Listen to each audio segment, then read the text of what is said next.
The first agent that we will talk about today is N-acetilcisteína, or NAC, which is often used for the treatment of mood disorders. NAC is a natural compound that functions primarily by increasing the synthesis of glutathione in the body, and this helps to reduce oxidative stress in the mitochondrial electron transport chain.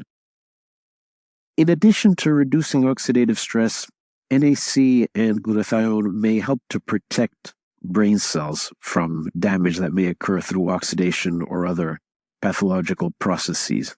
It's been suggested that some of its mood stabilizing effects may be similar to those that you see with lithium or valproic acid, which are common mood stabilizers.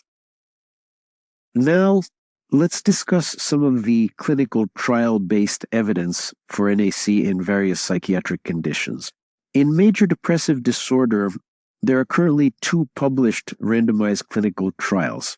The first one, by Burke and colleagues, came out in 2014. They recruited 269 patients with depression, treated them for 12 weeks at a dose of 2,000 milligrams a day, and they found significant clinical improvement in various scales measuring depression. The second study was by Porcul and colleagues, published in 2018.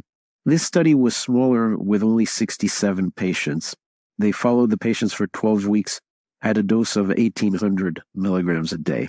In this study, they found a significant improvement in the CGI, Clinical Global Improvement Scale, only in individuals who had C-reactive protein levels higher than 3, as opposed to those who had levels of less than 3.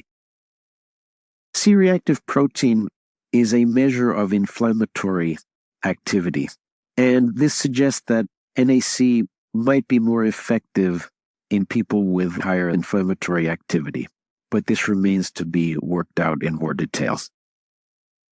Next, what do we know about NAC as a treatment for bipolar disorder? There are 7 randomized clinical trials published.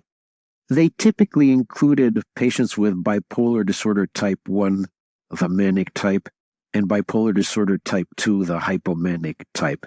Collectively, these studies followed patients for anywhere from 12 to 24 weeks, and the samples varied from relatively small at 17 to as large as 181 patients, and doses ran between 1,000 to 3,000 milligrams a day. The results overall were mixed, and again, the patients with higher levels of C-reactive protein seemed to do better. Again, the degree of inflammation may impact on the efficacy of this treatment, both for unipolar and bipolar disorder. Next, what about evidence in children? There is a study by Wozniak and colleagues, published in 2022, in which they tried NAC in children with bipolar disorder. The sample size was 24, so this was essentially a small pilot study. This was an open-label trial, meaning that no placebo was used, and the children ages 5 to 17 with bipolar spectrum disorder were treated for 12 weeks. 53% of the patients completed the study, and it was found that they had a significant reduction in various mood scales, such as the Young Mania Rating Scale and the Hamilton Depression Scale, for example. And about 54% demonstrated an anti-manic response. So it seems that NAC can help to reduce mania.